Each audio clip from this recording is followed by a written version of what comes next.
Okay, it is Friday, and it is going to the dogs. Friday, October 27th, 2023. Gotta have the dog cameo. Got them in the car today. Acting up as usual. Tilly's being good. She's over here being a good girl. Franny has to see what's going on now, all over the place. All right.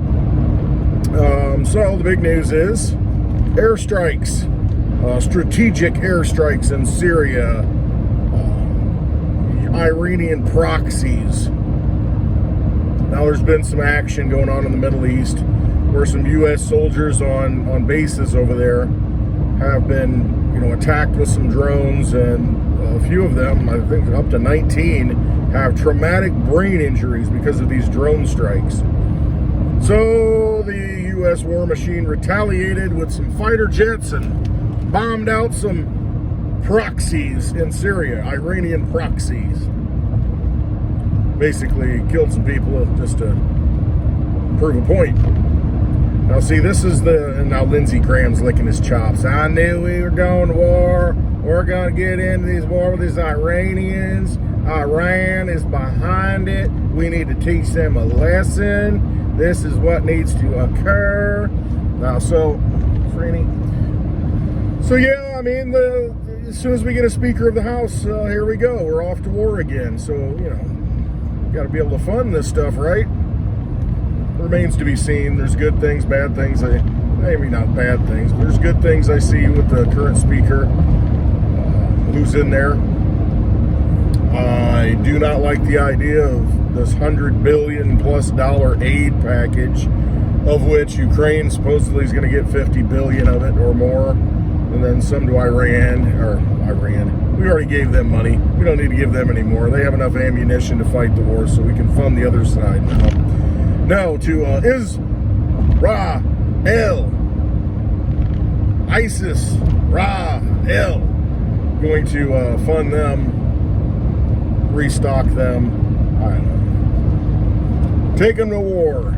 $600 billion was created last month. We went into debt as a U.S. corporation. $600 extra billion. Now, we had a little bit of a discussion last night on Hash It Out to where, what happens when the Chinese dump U.S. treasuries? That will be devastating to the treasury market. And my point, I guess, is they hold less than $1 trillion in treasuries. Now, that's a lot. But we're $33 trillion in debt. We have deficit spent another $2 trillion this year. What's another trillion? We can absorb that, right? Been kicking the can long enough. I mean, what's another $1 trillion? It's really not that much anymore. Print that up in 6 months. Actually, created 600 billion, counterfeited 600 billion in the last month. That's only less than 2 months' work. And I guess the point is, well, who's going to buy it? Who's going to buy it? I said the Fed will buy it. The Fed will be the buyer of last resort. They'll monetize everything just to keep the Ponzi scheme going. So to think that, I don't think it's really going to matter. I mean, does it matter when they can just create money out of nothing? It stops only when people don't give it power anymore and don't accept it. But for right now, what's $1 trillion in treasuries? Big deal. I just don't think it makes a bit of a difference, because I thought this thing should have collapsed long ago. If it were if you're looking at finances and you're looking at how things are solvent and not solvent, this thing should have collapsed long ago. I can't believe they kicked the can as far as they have since 2008, that whole crisis. I mean, I thought at that point, okay, it's over. When you really look at the debt of the United States and how it, it goes like this, steady, and then it went like this, then it went like this, and you see it kind of going parabolic, like straight up, infinity, hyperinflation. When did you go bankrupt? Gradually, and then suddenly. I think that was Ernest Hemingway's quote in The Sun Also Rises. It was like 1926 or something. But yeah, gradually, and then suddenly. That's how you went bankrupt. So we've been gradually on that pace, but if you look at the chart, you can kind of see it. It looks like things kind of broke around 2000. Things were falling apart. The stock market crash, that kind of thing. That was really the bellwether of, okay, we have some serious issues. And then you had 9/11, and then the police state came in, and you created all this security and police entities, Homeland Security, and funded the war on terrorism. So that was another injection of money that, ramped up the debt. Then you saw 2008 crisis ramp up the debt. You saw COVID really ramp up the debt. And so the next thing is, I guess, war. And you really ramp up the debt because that's a black hole. That's an unlimited money pit. And you can create as much money as you want to fund these operations because, gotta win, baby. We can't let the terrorists win. We can't let the bad guys win. We gotta win at all costs. We're fighting for our way of life. We're fighting for our very survival as a nation. Therefore, what cost can you put on it? And that's the narrative. Will it get to that point? I don't think we have anybody that's going to serve. I don't think anybody will don the uniform anymore. There's this bogus talk, I think, about a draft. I don't see that happening. I don't see a chance in Hades, a chance in Gehenna, a chance in hell, how that would happen, because nobody's going to sign up. Nobody's going to answer the call. Everybody's going to get religion real quick and be a conscientious objector. I just don't see it happening. I don't see people wanting to go and die in the Middle East. For what? For another country? Oh, that's our greatest ally in the Middle East. Who's going to go die for Israel? Under the guise of dying for Israel.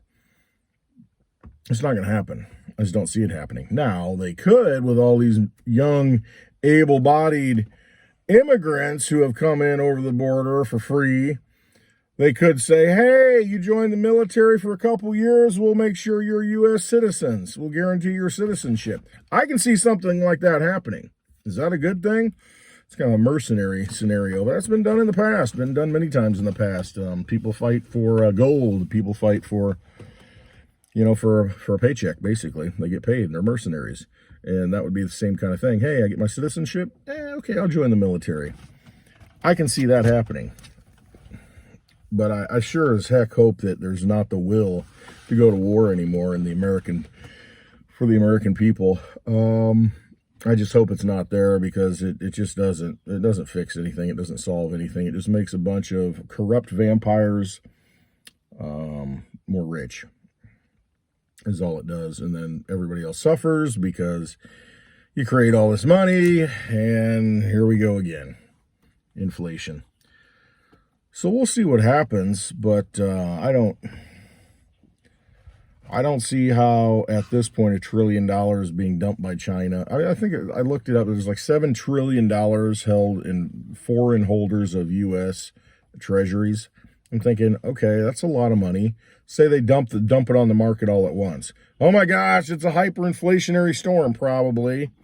But it'll get absorbed. The Fed will buy it all and put it on its balance sheet. Why wouldn't they? You got to, if you send those out there for a no bid, nobody wants to buy them and the rate just keeps going up, up, up, up, up, up, up. You can't do that. So I don't know. I think the Fed just buys it. Well, they can't do that. Well, they can do anything they want. That's what it comes down to. They make the rules. We abandoned the rules of sound money a long time ago. Yeah, it should be tied constitutionally to gold and silver. And there's a reason why our founding fathers, or I should say the people who created and wrote up this Constitution, the reason why they put gold, silver as money in there is because it's controlled by nature. It's one of those things where it takes some work to get it out of the ground. It just doesn't fall in your lap. And if it does, then you got a situation like Bix Weir said, hey, when they find a lot of gold, they're like, whoa. It really upsets our whole theory of monetary policy. We can't, have all this gold coming onto the market if there's, a bunch of gold found in the Grand Canyon, say. Well, we got to cover this up and, off limits. Otherwise, it's going to really upset the apple cart here. What are you looking at, Franny? Bird in a tree. Oh, yeah, bird. So, that's why they use gold and silver. Really specifically silver. That's what the dollar is. And because there's a fixed supply of it. Now, it's not fixed to the point. It's fixed. It's a fixed rate, I guess you could say, because, you can only take so much out of the ground. and it comes out at kind of a natural ratio. I don't know what it is, 4% a year increase, something like that, but maybe less than that at this point. But at least there is a natural control on it. Seemingly, it was the best thing they had at the time. It's like, hey, it's something that's useful, it's valuable, it has a purpose, and it's scarce, somewhat scarce. So let's base it on that. Now we've got a better form of money. We've got cryptocurrency. And instead of guessing how much there is, instead of saying, well, yeah, this is probably the rate, it's going to come out of the ground, so it makes sense to use that. It's not going to get inflationary. Well, then you got a situation like, oh my gosh, we found all this gold. Oh my gosh, we found all this silver. And then it really kind of disrupts the whole theory. You don't have that problem with cryptocurrency because you know exactly how much there is. You define it. It's like we sat down today and said, all right, we need to figure out how to fix the money. Let's write down on paper what we want to do. And like, okay, we need a fixed supply. All right. It gets produced at a certain rate, faster in the beginning, and then it gradually slows down. We don't want it centralized. We want it decentralized. So it's money of the people. It's not controlled by the government. It stands outside of the government. It's like our framers of the Constitution, believed. It's not, government doesn't control the money.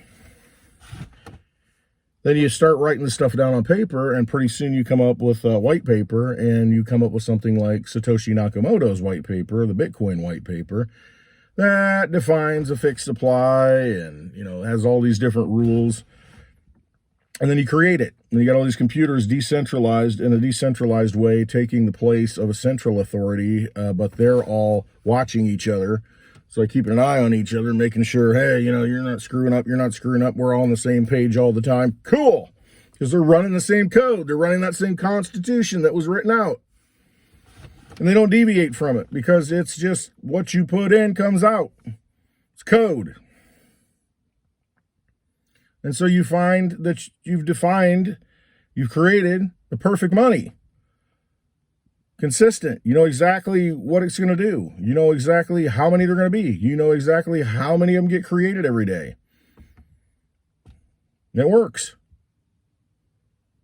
So you have a first run at Bitcoin, and it didn't necessarily turn out that way to where it was, peer-to-peer electronic exchange. Yeah, you can do that, but it has its limitations.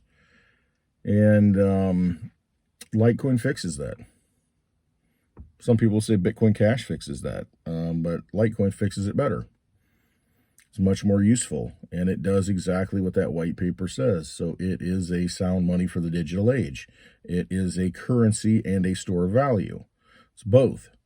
You can say the same about Bitcoin, but Bitcoin's more gold-ish to where it gets hoarded. It doesn't get used. Nobody wants to use it. And everybody says, well, we can use it with Lightning Network, layer 2 solution. Technology built upon the blockchain. And then we find out, well, there's flaws with that. There are some holes in it. And maybe it's not as good as we thought. So pinning your hopes on that isn't going to work. So Bitcoin has locked itself into this hole of, I am a store of value. I can be used as money for big purchase items because as you go in the future, the more transactions that want to be made on that network, the more expensive it's going to get. It can't handle the throughput. It runs out. And so that becomes a problem every time that network gets used a lot. The prices go way up on the fees. And if you're not holding a lot of it, say you only got $1,000 in your life savings and you want to spend some of it. Well, if you've got a $50 transaction, that's kind of crazy. I want to spend $100. Okay, well, it's $50 to spend it. Shoot. It's like you got to cash it all out to make it make sense as far as the fees go. You can't do it in chunks and shave off a little bit. Now, if you've got silver, Litecoin, a lot easier. It's less than a penny a transaction. So if you got $1,000, man, you can spend it, 5 here, 10 there, 100 there. It doesn't matter. But if you're doing that with Bitcoin, at some point, you're going to lose. You're going to get eaten up in transaction fees. So unless you're one of the wealthy uber elite like Michael Saylor, and he talks about this to where it's like, well, we don't care. I don't care if the Bitcoin transactions are $1,000. Doesn't matter. Well, when you've got, millions of dollars, tens of millions of dollars in Bitcoin, you're like, what's $1,000? No big deal. But for the common man, that becomes unusable money at some point. And you've seen little instances of that. ordinals earlier this year. The network got congested. They couldn't handle all the transactions, so the cost per transaction went up. I mean, do you want to be paying $50 a transaction when you only got $1,000 in this stuff? Doesn't make sense, does it? So think that through. Might think it makes sense now. Well, I'm going to get rich. But then when you go and spend it, you know, you start shaving off. Pretty soon you're getting nailed with fees, man. Come on. As a store of value long-term, yes, it's wonderful. It's great. But don't think that it's money. Don't think that it's something you just start spending every day. That's not what it's for at this point. The original intent is gone. That's been taken over. The Satoshi white paper, Litecoin is the Bitcoin in the Satoshi white paper. That's just the way it is. If you're going to be spending money, which that's what money's for, store your value and then be able to spend it later and know that you have it and it's going to work. Choose wisely. But if you're the DC corporation, you can just create it and there's no issues, no worries. We'll see. I'm curious to see what this new house, what this new leader, Mike Johnson, does. If he's going to, we'll just see what he does. I'll reserve any opinion on that until I see what happens. We start creating $100 billion to send overseas, though, and then I have a problem. Got a big problem with that. While we have a wide open border. Unbelievable. Okay, it's Friday. That means it's happy hour, 4 p.m. Central Time on the lovely Litecoin Lisa's YouTube channel. Go check it out. And I'll be out in the bar. It's going to start cooling off. So I need to get a little bit of work done this morning. And then later we're getting a big cold front. We're going to have freezing temperatures already next week. Oh, yeah. From 70 degrees today, 70s this week, to highs in the, gosh, I don't even know, some days 40s. Next week, we're going to get below freezing at night. I know that. Maybe down to 25 on a couple of nights. That is all going to turn this afternoon because the cold front is coming. So by the time happy hour rolls along at 4 p.m. Central Time, the temperature will be dropping. So I'm going to need some warm spirits. That's what I'll be doing. Having a cigar, drinking some whiskey, maybe some bourbon. Got plenty of bourbon in there now. Thanks to Paulie P. All right. Love you all. Have a wonderful Friday. Trust yourselves. I mean, everything else is an illusion. It's all a scam. This monetary system, it's all a Ponzi scheme. It's all a scam. Put your money into something that's real, something you can control, something you can hold in your own possession. You know, you might, Bitcoin ETF coming out. I'll be able to buy Bitcoin on the ETF. If you can't take possession of it, it's just like having a derivative for silver.